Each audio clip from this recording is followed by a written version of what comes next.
네, 안녕하세요. 우리가 지난번 동영상까지 해서 주식 시장까지 공부를 했습니다. 그리고 이번 동영상에서는 2단원에 남아있는 부분을 공부를 해 보도록 하겠습니다. 처음으로 나오는 부분은 2.4번 부분에서 주식 시장의 스탁마켓 인덱스 그리고 채권 시장의 인덱스를 살펴보도록 하겠습니다. 여기서 스탁마켓 인덱스라고 하는 거는 우리나라의 코스피, 코스닥 같은 거를 생각을 하시면 됩니다. 이제 우리나라 주식시장의 어떤 주식시장의 전반적인 모습을 보여주는 거죠. 그래서 미국의 뭐 다우존스 지수라던가 여기 다우존스 지수라던가 뭐 S&P 500, 뭐 나스닥 뭐 그러한 것들이 다 그 주식시장의 어떤 전반적인 모습을 보여주는 스탁마켓 인덱스라고 할 수가 있겠습니다. 여기 그래서 대표적으로 이와 같은 다우존스 지수라던가 S&P 500 같은 것들이 있는데 뭐 여기 지금 매일매일 나온다 뭐 이렇게 되어 있지만 이게 매 초마다 산출이 되죠. 그래서 산출이 되고 매 초마다 공개가 계속 변화합니다. 장이 열려 있는 동안에는. 그래서 대표적으로 이제 다우존스 지수 같은 경우에는 이제 과거에는 이 20개 주식을 평균 낸 거였다가 이제 변경이 되어서 30개의 블루칩 회사들 주식을 평균 낸 것으로 이렇게 지금 산출이 되고 있습니다. 역사가 굉장히 오래됐죠. 1896년부터 이게 요 다우존스 지수는 산출이 되고 있는 거고, 요 다우존스 지수 그 주가 지수가 산출되는 방법에는 크게 세 가지가 있는데, 이제 그 중에서도 요 다우존스 지수는 프라이스 웨이티드 에버리지 방식으로 산출이 되고 있습니다. 이제 뭐냐, 이 30개니까 각각 한 주씩을 다 한 주씩을 투자를 했다라고 가정을 하고 이제 그거를 평균 내는 방식이 요 프라이스 웨이티드 에버리지 방식이 되겠습니다. 이제 그리고 대표적인 또 주가 지수라고 할 수 있는 미국의 S&P 500이 있는데요. 여기 나와 있는 것처럼 여기 말 그대로 이제 주식시장에 상장되어 있는 500개의 미국 회사들을 평균을 낸 지수가 요 S&P 500 지수가 되겠습니다. 여기 30개 회사 가지고는 뭔가 주식시장의 전반적인 모습을 살펴보기는 사실은 쉽지가 않겠죠. 그쵸? 이제 500개 정도는 봐야지 않겠니? 라고 해서 이제 조금 그 샘플을 늘린 것이 바로 이 S&P 500이 되겠습니다. 이제 그래서 굉장히 샘플이 늘어났다는 점에서 첫 번째 차이점이 있는 거고, 또 두 번째, 이 S&P 500은 요 마켓 밸류 웨이티드 방식으로 계산이 됩니다. 이게 우리나라 말로 하면 시가총액 방식으로 계산이 된다라고 할 수가 있겠는데요. 500개 회사를 가지고 각각의 회사들마다 시가총액이 다 다를 거잖아요. 그래서 뭐 삼성전자의 시가총액, 뭐 LG전자, SK텔레콤 뭐 다 시가총액이 있을 텐데 그 회사가 가진 시가총액만큼을 이 포트폴리오에 넣었다라고 가정을 해서 산출하는 방식이 요 마켓 밸류 웨이티드 방식, 시가총액 방식이 되겠습니다. 이제 그래서 요 시가총액 방식이 이제 거의 대부분의 지수들에서 요 시가총액 방식으로 지수를 계산을 한다라고 생각을 하시면 되겠습니다. 이제 시가총액이라고 하는 거는 마켓캡이라고 하는 거는 뭐냐면 그 회사가 발행한 총 주식 수 곱하기 가장 최근의 주식을 곱한 것이 이제 시가총액이 되겠습니다.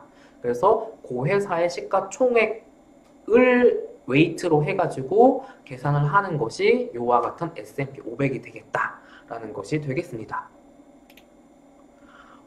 이제 미국에는 우리나라처럼 거래소가 한계가 있는 게 아니에요. 그래서 뭐 이제 다양한 주가 지수들이 있습니다.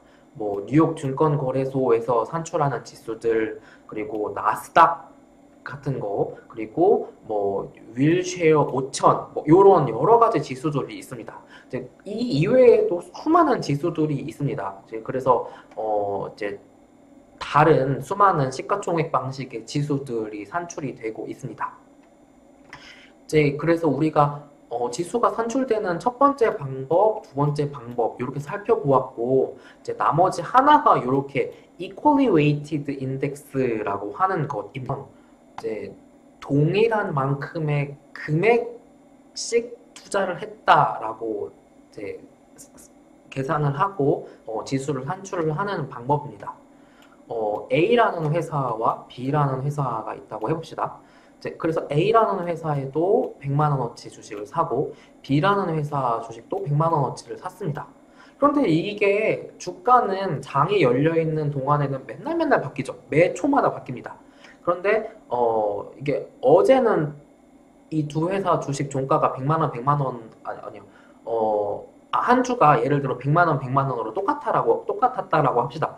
그런데 이게 계속 바뀌잖아요. 그래서 예를 들어 이제 A 회사 주식은 80만 원이 됐고 이제 B 회사 주식은 뭐 110만 원이 됐다라고 하자.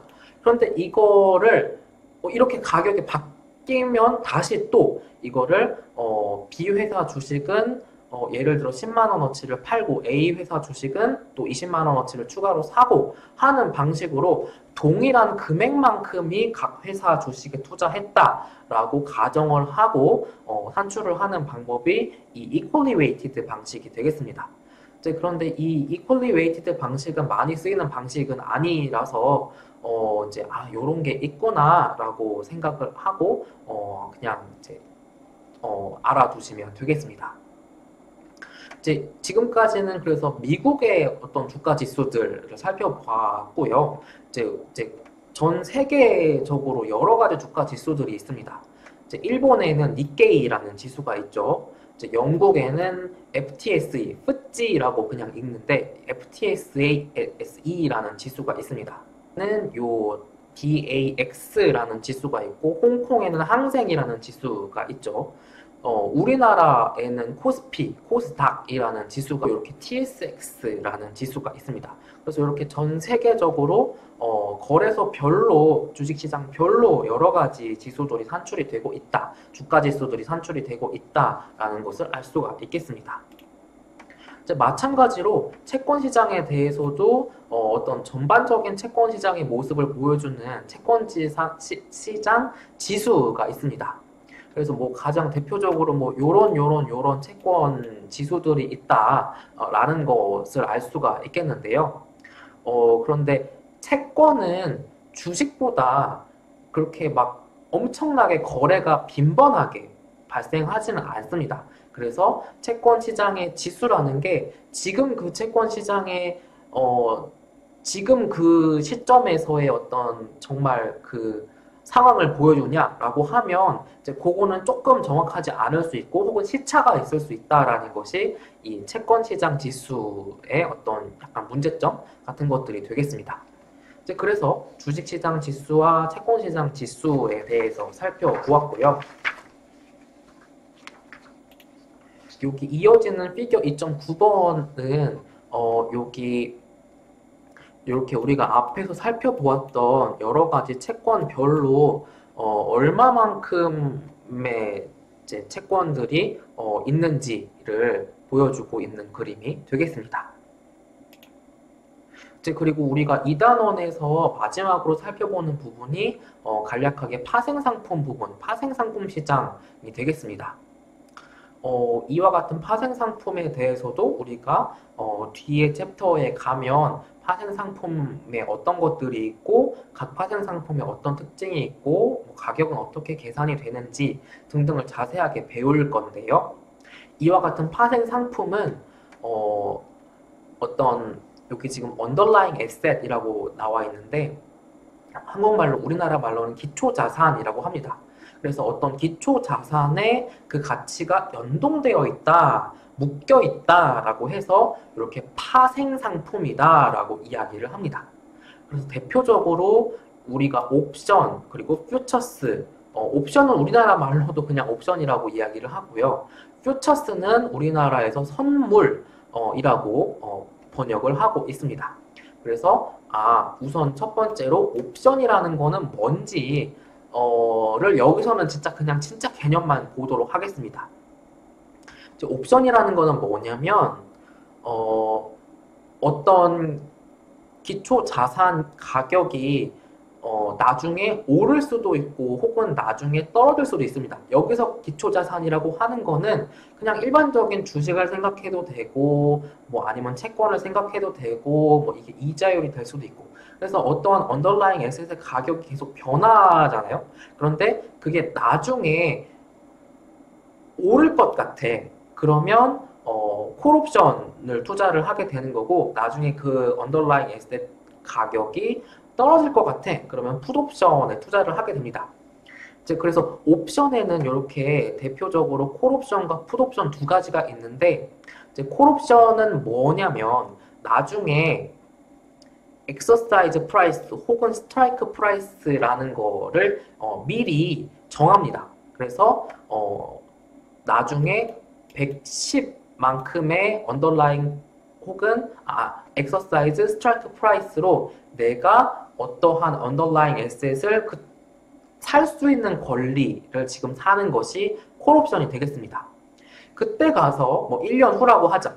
그러면 그때 가서 언더라잉 에셋 가격이 얼마가 됐든 미리 지금 내가 어떤 특정한 가격, 그거를 엑서사이즈 프라이스 혹은 스트라이크 프라이스라고 하는데 예를 들면 110에 그때 가서 그때 언더라잉 에셋 가격이 실제로는 뭐가 됐든지 간에 내가 지금 110에 살 권리를 미리 사주는 것이 콜옵션이 되겠습니다.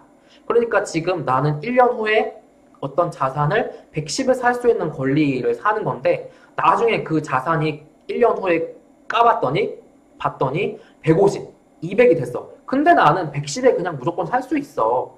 그렇게 되면 진짜 대박이 되는 거죠.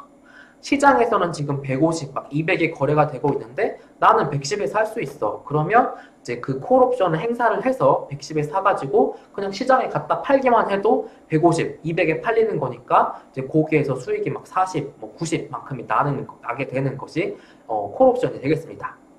이제 반대는 아니고 다른 측면에서 풋옵션은 뭐냐면 나중에 어떤 행사가로 언더라잉 에셋을 팔 수 있는 권리가 이 풋옵션이 되겠습니다. 그래서 아까처럼 이거는 1년 후라고 하자. 1년 후에 그때 가서 언더라잉 에셋 가격이 얼마가 됐든지 간에 나는 예를 들어 110을 주고 어떤 자산을 내가 팔 수 있는 권리, 돈 받고 팔 수 있는 권리가 이 풋옵션입니다. 자, 보면 1년 후에 가서 언더라잉 에셋 가격이 50이 됐다. 아니면 폭락해가지고 막 30이 됐다. 그런데 나는 1년 후에 언더라잉 에셋을 그냥 무조건 110을 주고 넘길 수 있는 권리를 이 풋옵션을 사놓은 거야. 그러면 진짜 대박이 되는 거지.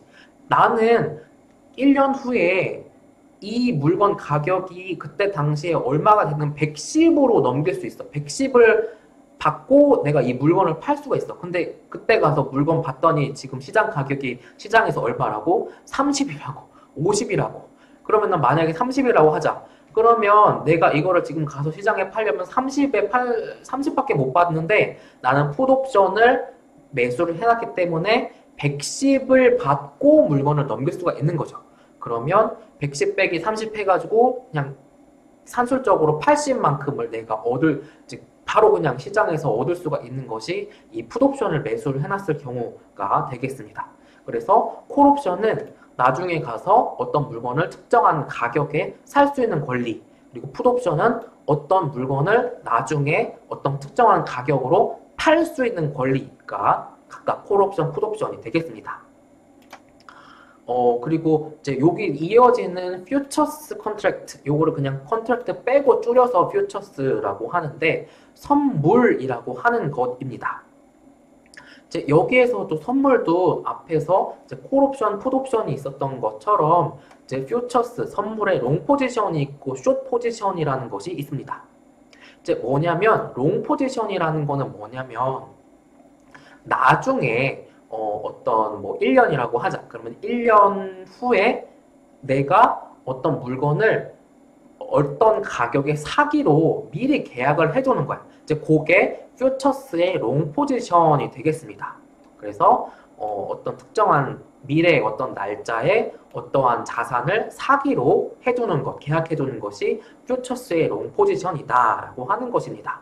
그리고 숏 포지션이라는 건 뭐냐면 미래의 어떤 특정한 날에 어떤 자산을 내가 팔기로 미리 계약을 해두는 것이 퓨처스의 숏 포지션이 되겠습니다. 그래서 여기서는 이렇게 퓨처스라는 게 뭐구나, 옵션이라는 게 뭐구나 라고 맛만 살짝 보는 거고요. 이제 굉장히 자세하게 우리가 이제 챕터를 들어가면, 뒤에 챕터를 들어가면 자세히 공부를 해 보도록 하겠습니다. 이제 그래서 우리가 2.5번 부분에서 파생상품의 대표적인 사례로 이렇게 옵션이라는 것과 퓨처스라는 것을 살펴봤죠. 이제 그런데 이 두 가지는 차이가 있다라는 것입니다. 이제 옵션이라는 거는 그냥 권리라는 것입니다. 그냥 쿠폰 같은 거예요. 뭐냐면 내가 나중에 그 물건을 사거나 혹은 팔거나 하기로 지금 내가 권리를 사놓은 것이지 그때 가서 꼭 이 옵션을 행사를 해야 되는 것은 아닙니다. 나중에 가서 내가 그 물건을 110에 사기로 콜옵션을 내가 매수를 해놨어.